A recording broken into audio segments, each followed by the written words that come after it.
Well, hello everybody. Welcome to my sessions. Thank you so much for coming. Um, my session is simple, stylish piano accompaniment for contemporary repertoire, or as I have on the screen here, a shortcut to musical sounding piano accompaniment without reading the actual piano score. So another name could be how to accompany your students without being a trained pianist. So I'm going to see if I can give you a bit of a hand for all that today. Okay, so you'll notice there's a keyboard up there on top of your screen. Hopefully you can see that clearly, and I will be using that later to show you some things. But right now I thought I would sing something for you. So just a little bit so that you know I know what I'm talking about. Here we go.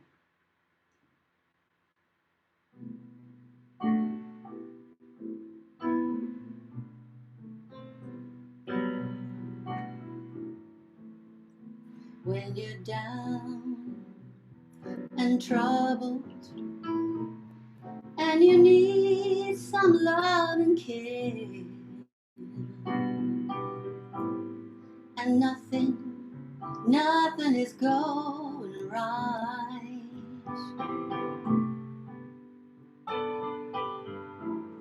Close your eyes and think of me, and soon I will be there to brighten up even your darkest night.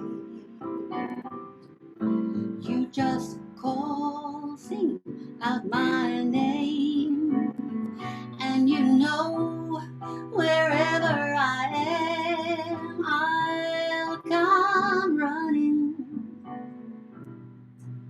to see you again.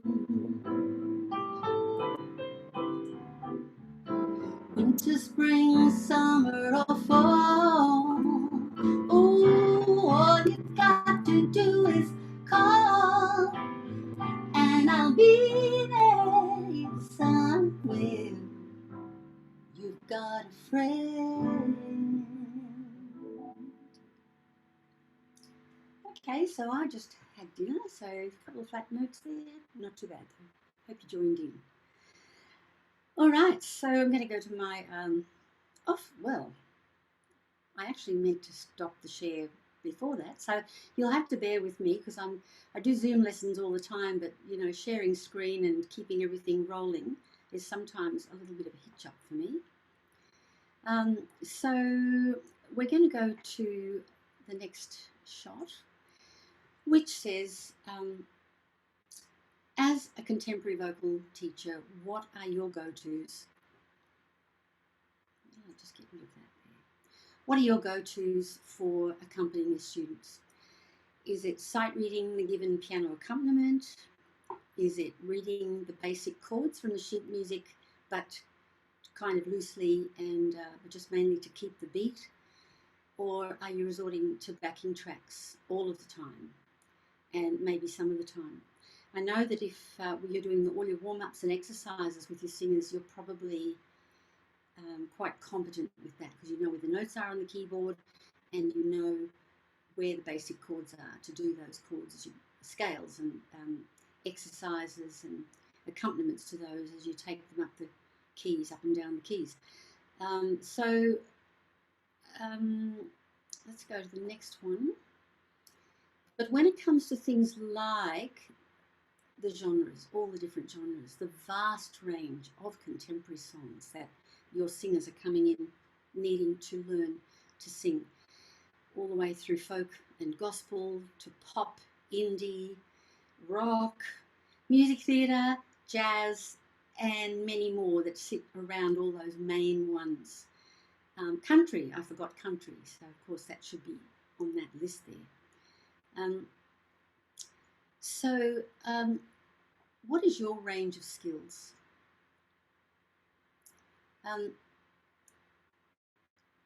Are you trained in piano as a child, or even training in piano in the last several years and competent enough to sight read some stuff?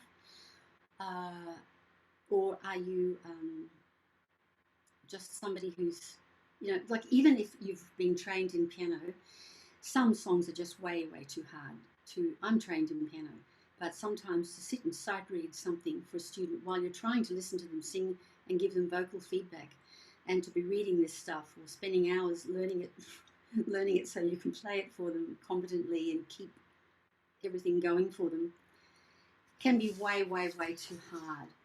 Going over a certain section of a song, you need to do that sometimes. Just like go over a section, and if you're using a backing track, you've got to keep clicking the button and going backwards and forwards, which can be a real pain in the neck because you can't get it in the right spot, etc., etc. So there can be a lot of problems that you can be facing. I know, because I'm a vocal teacher too. But I sense that probably the majority of people that are here in this session are not real piano players in the true sense of the word. So I'm hoping that you're wanting to learn a few skills today. Of course, I can show you an idea of a great way to get something going, but you still have to do the work on your own eventually to get that going. But once you have this template going, it can really help. So this is what we think. Too hard. Too hard, impossible even, right? So you may know where the notes are on the piano, and you may know your theory and basic chord formation, but playing an accompaniment seems way out of your reach. Okay. So you've come to the right place today, because I've developed a foolproof template, can't even talk, that I know other teachers and mentors around the world have used. Now, my course, my method and my idea won't cover all those truly difficult and specialised accompaniments, but it will take care of a good part of the contemporary repertoire, and that's what we're wanting. So I'm just going to give you a bit of a backstory to what what's behind this course and why I came to devising this. I grew up singing, playing the piano from a very early age, like I was 3, picking out tunes on the piano by ear. I trained classically in piano right through, and I did conservatorium degree in classical piano. Both my parents were musicians, but also jazz lovers, and played dance band gigs on weekends. They were also very involved in the local music theatre productions, and I've been involved in church and gospel music from an early age. So I was very lucky to have a great cross-section of different musical worlds in my upbringing and my whole life, really. So being a jazz singer, pianist, as that happened, my life just kind of went into some kind of default, because I listened to a lot of jazz growing up and I needed to make some money when I got out of the con, and that's what I ended up starting to do. So, and I've been teaching in tertiary jazz courses for about 22 years now, and gradually developed a method for vocal students to help them be able to sit and play in a way that was musical. So to actually be able to sit and play through their charts, but in a way that didn't make them cringe and think, oh, it sounds so horrible, like theory applied to the keyboard, but actually to play in a musical and authentic rather than blocky amateur way, like going like this. All of me, why not take all of me? Can't you see? Okay, so yes, they are the correct chords, but not necessarily the way we want to hear them, and not enhancing to your performance or to your love of the song, and sounding very amateur, of course. And I did actually end up writing a course. It's on my website, sharnyrussell.com. You can go in and read all about it and even see some of the pages in the course. And if you want to go back over this and have a look at this page later on, you can too. Got a few lovely endorsements there from some great singers. I've got Emma Pask on there. I've got Michelle Nicole on there. I've got Dami Im, who was one of my students. I shared teaching her at the Queensland Conservatorium. So some great people there. And this course, they just encouraged me to make my method into a learnable, like a concrete course that people could follow. So there's my little bit of shameless promotion. Lovely, wasn't it? Okay, so And then also at the same time, I heard countless vocal students banging away on pop and other styles with no concept of matching their accompaniment style to the recorded version. You know, there's all sorts of things going on where the bass is doing something, the drums and the rhythm, and we just don't kind of listen to that. We just go, we look up the chart on Google and we just look at the lyrics with the chords under them and off we go. Well, that's what a lot of the young people are doing, and it's sometimes it's really hard. It's horrifying to hear the way they do it. You know, like say a song like "You've Got a Friend." When you're down and troubled, and you need some love and care, put some metal in. Nothing covers a multitude of sins. Nothing is going right. Like for a start, they're playing bass notes too high. We should keep our bass notes low. Keep your head together. Even that sounds better if you keep it down low. Left hand should be down in the bass notes where a bass player would play, and the right hand should be kind of around middle C area, except for specific ideas and concepts in arrangements. But apart from that, generally, the chords should be around that middle C area.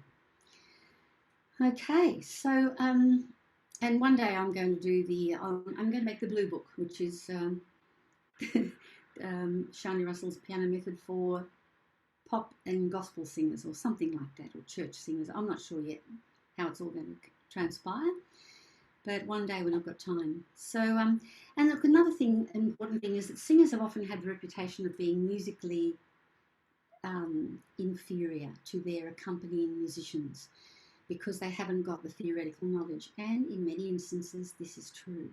So it's helpful for singers to know all about their chords and to understand a good way to play them so they sound musical, and I think this trains our theoretical understanding and our ear. All right, so the prerequisites for being able to do this, how do we go about it? So can I do this? The answer is yes. You have the tools, you know the location of notes on the piano, you know how basic chords are formed. 1, 3, 5, 7. You may not necessarily want to play them that way because that's it's a bit rude, isn't it? It's just too kind of basic and raw. But at least you have that theoretical knowledge, and this is what's really, really important. Contemporary vocal piano music usually has the chords, chord names or letters written above the melody and right where they occur within the beats. So there they are. The chords are sitting there for you to look at. They've all got sort of extensions and all sorts of other things going on, like, you know, sevenths and sus and stuff. But you can ignore those for the time being, just when you're learning, you know, first up to do what we're about to do. So I'm going straight to this one. And this is the one we're going to do today. I think this is a beautiful tune, and it's a good old Beatles tune, and it's a good one to learn this method without it being too hard right at the beginning. So look, we're going to do this together. So if you've got a keyboard near you, mix in front of you, beside you, have a go. Watch me on the screen and see if you can copy. I don't know whether I can make that bigger. It doesn't look like I can. But if you want to watch me doing that, I'm not sure how to make that keyboard. If I pin it, I'm not sure whether that helps you. Probably doesn't. All right, so let's just stick with things the way they are. So I'm going to show you the step-by-step template so that you gain something basic to work with. And look, you can always email me at any time. I'm on sharnyrussell.com. Please feel free to email me, ask me questions. I will be just more than happy because I am on your side. I know all about the problems that vocal teachers face with accompaniments for their students.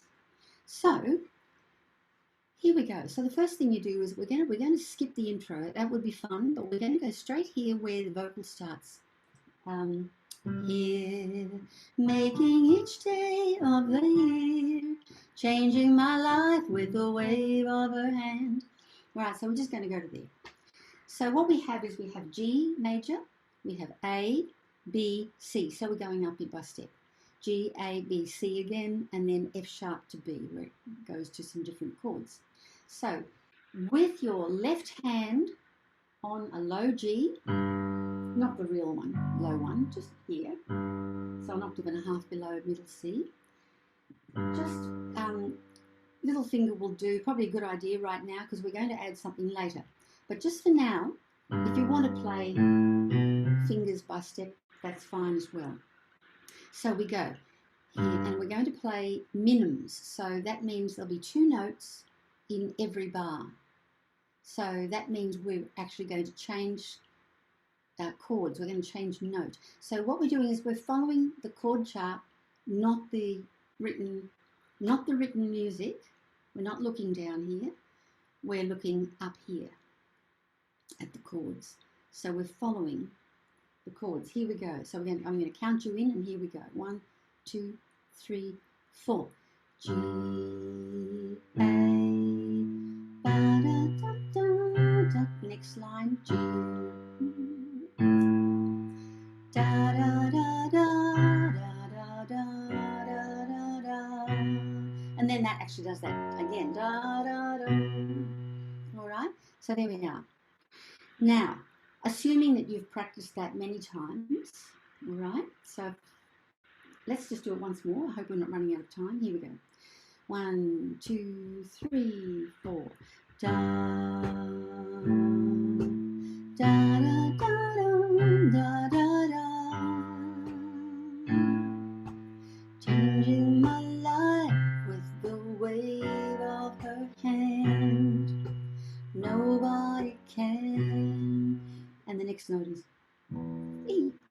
Okay, so now the next step is to add the right hand playing 1 note, not chord, 1 note, the third of the chord. So the chord, the third of a G chord is B, which is there, but we're not going to play it down there. That would be horrible, right? So we take it up the octave and a third, so it's up a tenth. And this is the way we do it. So we go. Here we go. 3. And so you literally just for each chord, so B is the third for G major, the third for A minor is C, third for B minor is D, third for C is E. So it's all white notes so far. That's nice, isn't it? Makes it a little bit easier to start off with. So here we go. Got your positions. 2, 3, 4. 1, 2, 3, 4. 1, 2, 3, 4. And again. Da, da, da, da, da, da, da. Now F sharp, it's an A for the minor. Da, da, da, da. Now the third of a B is D sharp, so there. So we're going like this. So nobody said it was going to be thoroughly easy. We've got black notes that are going to come in there, and there's going to be funny little intervals, you know, like tritones like we just had. So you've got the minor third of the F sharp, and then you've got the major third of the B. Da, da, da, da. And then the next one is E minor, goes to there. So that's the way that works, all right? So we're just playing the root notes in the left hand, the thirds in the right hand, and that's all. So you could stop there. You could actually get through an accompaniment for a student with just playing root notes and thirds, and you might surprise yourself. But we can add something. So now we can add the fifth in the left hand. What key are we in again? G, yes. So the fifth. So our left hand is playing an open fifth. Now the important thing when we're practicing this is to keep in tempo, because what we're learning to do is to find chords quickly. So you'll never do that if you're just taking your time finding them all. You've got to work with a metronome, probably is the best way, or however it works for you. So here we go. So we've got our left hand playing the root and a fifth, and the right hand on the third. And this is what it sounds like.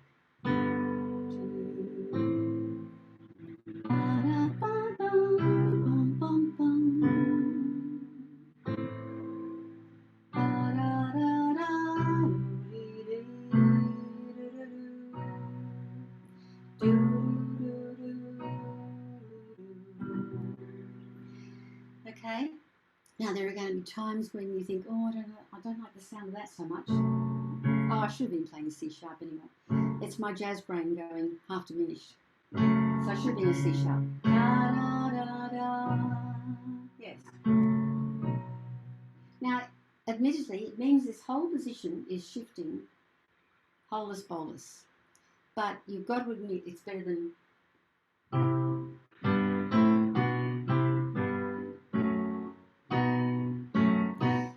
And the reason is it's open voicing. It's not the closed voicing of that. Instead of being 1, 3, 5 with another root note, it's just root 3, 5, which is a prettier sound.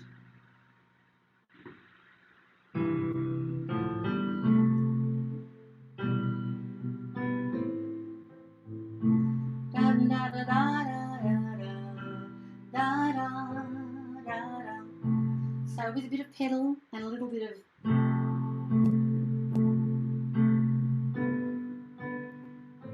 So,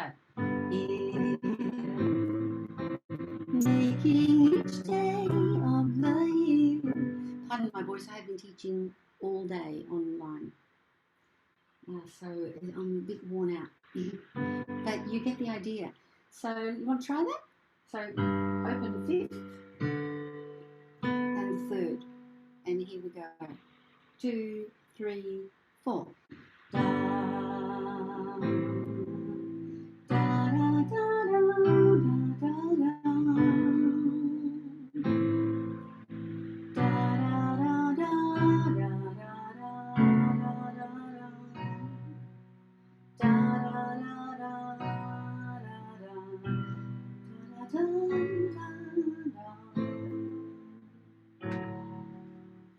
Sorry, we went a little bit further. It really is a beautiful, beautiful song. I got carried away. So, so there are different patterns you can use as well, where you can just go.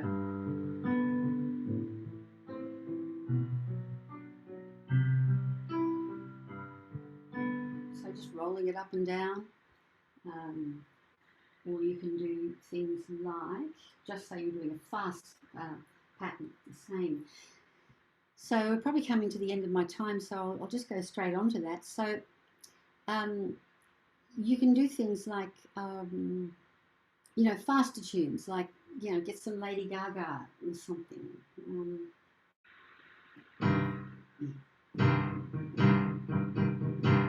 I'm alone in my house, out on the town, etc. So there, you know, you can, and all I'm doing there is bop, bop, bop, bop, bop, bop, bop, with a bit of rhythm.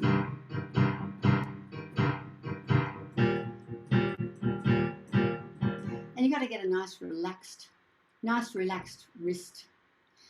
And, you know, even if, you know, for sometimes if you're just starting to do this and you start to play with just the bass note, you know, da da da da da dee, da da da da da da da da da da da ba ba da da ba da da da. I just made that up as I went along, but all I did there was play bass notes. So sometimes if you're just watching a chart and going into automatic pilot playing the root notes while they're singing, sometimes that's even better than having the backing track screaming away in the background or whatever. But, you know, we need all of it. And backing tracks are good for the kids too, because, or your students, because they can practice at home with those. So, you know, I just hope that today that little session has given you some ideas as to what you might be able to do to improve your ability at the keyboard for your students. Thank you so much for coming on today. I hope we get to meet in the future at a conference all together. And as I said, don't forget to email me if you have any questions whatsoever, because I may have led you completely up some garden path today and not realising it until I watch the video and edit this to send in. So all the very best, and happy teaching, and have a great conference. Thank you. Bye.